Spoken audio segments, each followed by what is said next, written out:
What's up, folks? I'm Walter Benaziak, and this is Top 5. After years and years of anticipation and patience, Samurai Jack Season 5 is finally coming to Cartoon Network this weekend. So, to celebrate, we're going to count down the top 5 best episodes of Seasons 1 through 4. Whatcha?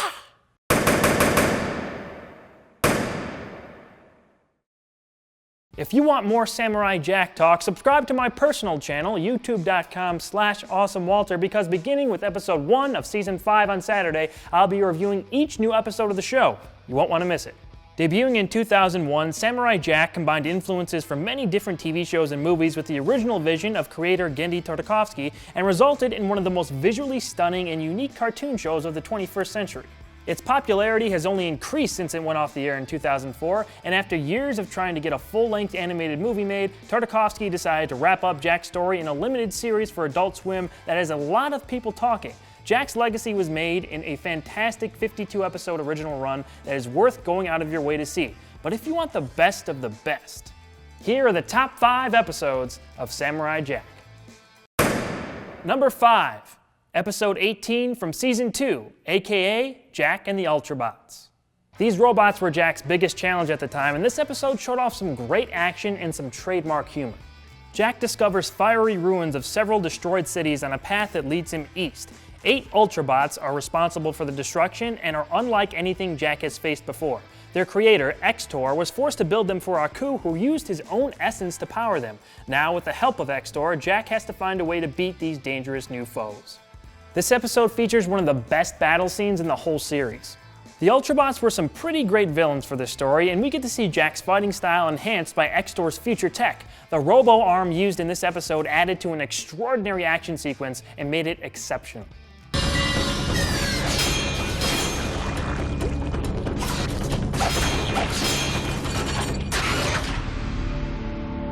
Xtor, by the way, is hilarious. High five. What? High five. What? High five.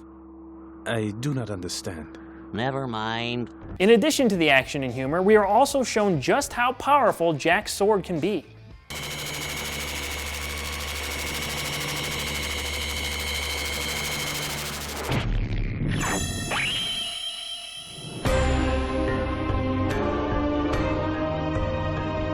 All these elements combine for a classic episode that is a must-see if you're rewatching this show. Seeing Jack with that robotic arm is just too cool to skip out on. This fight had real stakes and is absolutely worth seeing again. Unbelievable. Number 4. Episodes 45 and 46 from Season 4, aka The Scotsman Saves Jack. This is a big 2-parter filled with some awesome thrills surrounding the mystery of Jack's missing memory. The Scotsman runs into Jack on a ship full of bounty hunters and finds out that Jack has completely lost his memory and thinks himself to be a dim-witted young man named Brent Worthington. The Scotsman takes it upon himself to help Jack find his memory, so they begin to retrace his steps. After buying the aid of a ship and crew, the duo is led to a mysterious area of the ocean called the Great Unknown. What lies there is something that will take all of the Scotsman's strength to defeat. Samurai Jack has always drawn inspiration from Star Wars, but they really put that influence front and center in these episodes. You will never find a more wretched hive of scum and villainy, and the crab cakes aren't bad either. Yeah, but who's gonna sail it, kid? You? Well, yeah, I could. I worked on a boat before. I've got a bad feeling about this. I think most people who watch this show have a soft spot for the Scotsman. He's a favorite character of mine, and these are my favorite episodes of the 4 he appeared in. You're the greatest warrior that's ever lived besides me. You don't just up and go soft and mushy on me. You've mastered countless fighting styles and weapons. You're the defender of truth, freedom, and talking dogs. I hope he shows up. I hope he shows up in the new season in some form, but with it taking place 50 years after Jack first traveled to the past, it's probably not likely. Jack's assumed identity, Brent Worthington, leads to a few really funny bits. Look, okay, I'm sure this guy is real cool and everything, but you have got the wrong guy. I'm Brent, okay? Gosh, you're really, really old. This episode is beautiful with a lot of great design work as the Scotsman and Jack travel to different places looking for clues. When they get to the source of Jack's plight and we see the treasure room of the Sirens, it's another beautifully drawn backdrop and a magnificent setting for this episode's climax. The creepy nature of how the crew is lured there, with everyone being under the siren's control except the Scotsman, creates an aura of mystery and fright that the series often handled well.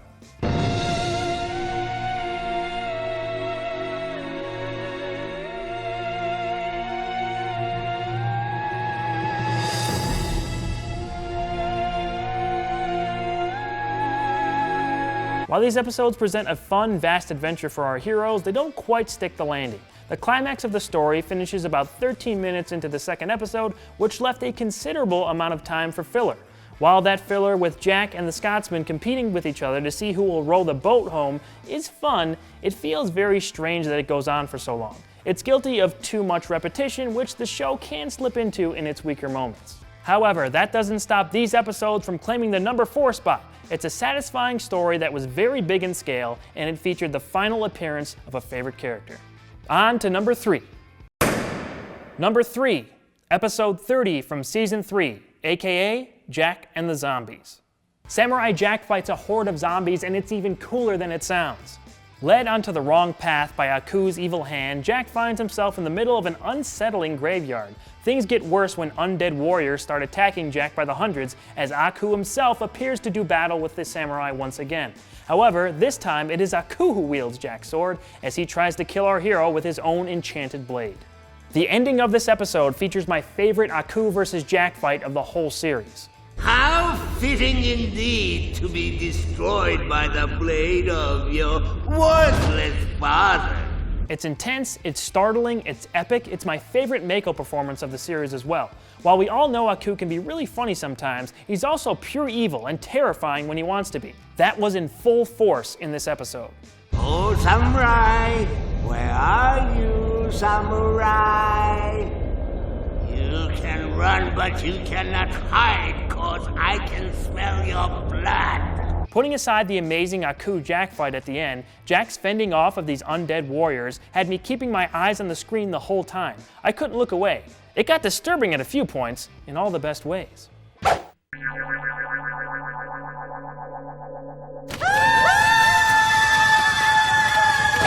I will eat your soul! Jack's a badass, we all know it, but this episode shows off just how badass he is in a way you might not expect. I love this one, and you need to check it out before season 5 starts. This next one is filled with unspeakable evil. Number 2, episode 35 from season 3, aka Jack and the Haunted House. The dark spirit in this episode gives Aku a run for his money in the evil department. Jack follows a seemingly lost little girl trying to return her stuffed animal. His chase ends at an abandoned house deep in the woods. As Jack continues his search for the girl, he encounters more and more peculiar happenings in the dark home. What is at the center of these disturbances is something truly terrifying, the likes of which Jack has never dealt with. This is a legitimately scary episode. The use of sound here is so eerie. When Jack is searching the house, there are subtle little sounds thrown in there that build the atmosphere and sense of dread. It's like a perfect suspenseful horror movie. As Jack looks throughout the house, he starts seeing flashes of awful things. These visions are animated in a different style that works incredibly well. They're disturbing and build as the episode goes on.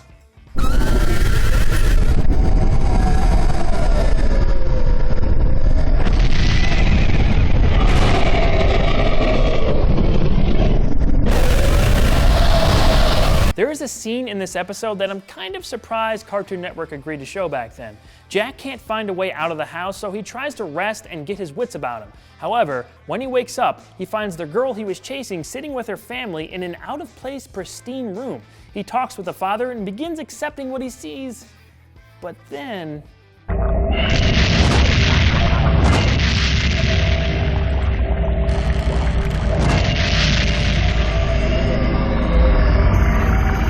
oh my God! I don't remember seeing this as a kid, but there is a good chance I would have loved it and been freaked out at the same time. Man, that was crazy! So then this entity consumes Jack's soul.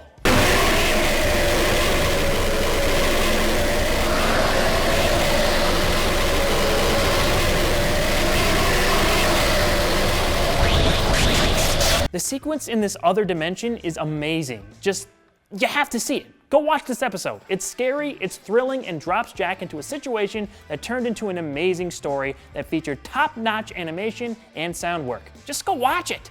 Go now. I'll be here when you get back. I know I say this a lot, but boy, it was difficult choosing just 5 episodes to highlight on this list. So take these honorable mentions to heart. They're just as deserving to be seen by fans of the show.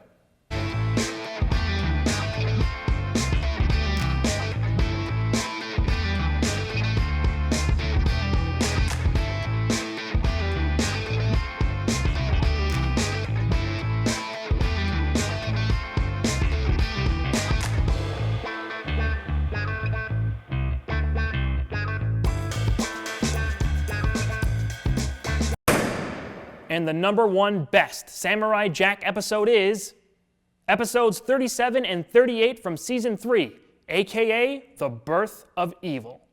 Kind of strange that what tops this list doesn't even feature Samurai Jack almost at all. In this epic 2-part tale, we see the birth of Aku and how he came to fight Jack's father for the first time. Covered here are the origins of Aku's evil, how he came to Earth, the initial battle for Jack's homeland, and the creation of Jack's father's sword. It has been explained secondhand on a few occasions, but here we are shown in detail how Aku and Jack's family came into conflict in the most visually stunning way possible. From beginning to end, The Birth of Evil is a phenomenal ride and isn't weakened at all, considering we know where the story is going. While they do change a few small details from what we've been told before, this episode is the definitive origin for Aku. Showing him as this evil growth on Earth that expanded over thousands of years is very interesting, and how Jack's father inadvertently made the form we all know of adds another layer on top of the Aku-Jack rivalry. For I am Aku, the Shogun of Sorrow, the Deliverer of Darkness, your new master, and you will bow to me. This is the most cinematic the show ever got, and I could have easily seen this being a theatrical release. You can tell how far they went to make these episodes at the highest quality possible. Part 2 deals with the creation of Jack's father's sword, and that is as epic as can be. We see that it's forged from his own pure spirit, and in essence, it really is a part of him.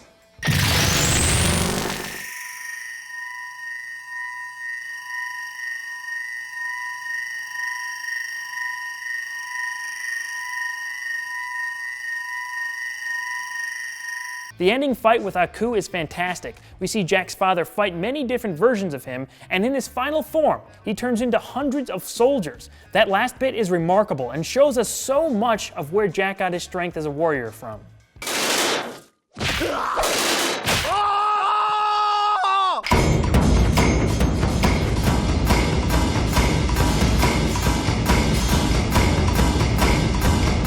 They do have Jack being born at the very end, which I don't think was needed, but didn't negatively affect the second part. Samurai Jack was a show of both style and substance that will finally get the ending it deserves in an epic final season over 12 years in the making. I am beyond hyped. Hope you are too. If not, you should be. Special thanks to the biggest Samurai Jack fan I know, my cousin Anthony, for letting me borrow the DVDs. I want to hear what you guys think. What is your favorite Samurai Jack episode? What do you want me to cover next on the show? Leave a comment and let me know. Remember, if you want more Samurai Jack talk, subscribe to my personal channel, youtube.com/awesomewalter. I'll be reviewing each new episode of Season 5. Follow me on Twitter @awesome_Walter to take part in more polls about what I may count down in the future. Come back next week as we play a little game on a new episode of Top 5.